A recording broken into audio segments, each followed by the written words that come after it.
Salut à tous. Alors, pourquoi est-ce que épouser une femme vierge est une pratique qui est beaucoup encouragée, en particulier chez les hommes? Parce que les femmes, la majorité d'entre elles ont déjà perdu leur virginité. C'est une culture des Africains. Le mariage, la dot en tant que tel, ça ne se fait qu'avec une femme qui est vierge. Mais non, la réalité de la société nous prouve que 90% des femmes ont perdu leur virginité parce que la majorité des hommes aussi, 99% des hommes, sont tels qu'ils veulent d'abord coucher avec les filles et se marier avec des filles vierges en même temps. Donc, c'est difficile quand même de se retrouver avec plusieurs filles parce que ce sont les mêmes hommes qui, d'abord, les gaspillent et puis, après, pensent qu'elles ont perdu leur valeur parce que la virginité, c'est une espèce de discipline, une espèce de valeur ajoutée à la femme, excepté d'autres qualités qu'elle peut avoir. Et donc, ce qui est bizarre, c'est que la majorité des femmes qui acceptent des hommes, c'est bien après qu'elles soient déjà un peu gaspillées. Et la plupart des hommes qui sont gentils, qui comprennent que la société est déjà toxique et foutue, sont ceux qu'on appelle les gens qui sont gentils. Et c'est eux souvent que les filles trompent avec les hommes qui sont des bandits. Voilà. Et à la fin, quand tu te maries avec la poubelle. Parce que, et même que la majorité des filles qui acceptent des hommes qui sont gentils, c'est après beaucoup des échecs. C'est après déjà qu'elle ait perdu espoir.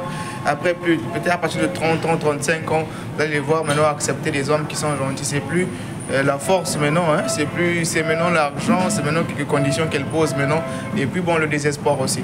Et donc, c'est pourquoi est-ce que la majorité des hommes actuellement sont dans un système où ils veulent échapper au mariage et autres là, mais ils veulent seulement continuer à faire des choses avec les femmes et s'enfuir.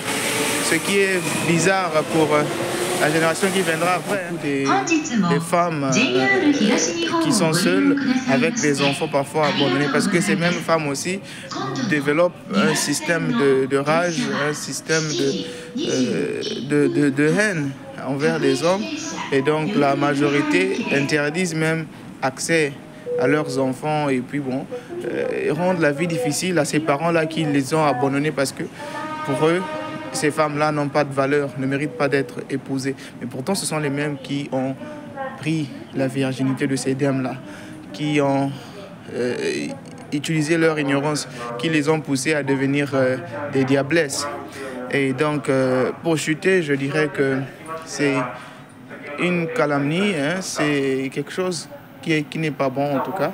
Les Asiatiques, par exemple, dans leur société, on s'arrange à... Les Asiatiques, par exemple, ils s'arrangent à s'abstenir. Vous allez les voir là, les mamans de 30 ans, 40 ans, non pas de mari ni d'enfants, mais au moins elles ont leur vie, elles ont les moyens pour se respecter. Au cas où quelqu'un venait, la personne ne vient pas t'ajouter une valeur. En Afrique, on considère encore le mariage comme quelque chose qui te donne un statut, qui te donne un nom. Mais c'est pas forcément ça. Il faudrait toujours être dans l'esprit du give and take, donner et recevoir. Si tu n'as rien à donner à quelqu'un, tu vas rien recevoir. Et imaginez-vous qu'une femme a autant de valeur dans un foyer. Ça serait difficile pour un homme de vous quitter parce qu'il a pris votre virginité, parce qu'il voulait seulement tester quelque chose avec vous et puis fuir. Et donc, c'est la valeur que vous avez qui les retient. C'est pas forcément le kwetu. C'est pas forcément la chose là que vous connaissez, que vous pensez qui est le paradis pour les hommes.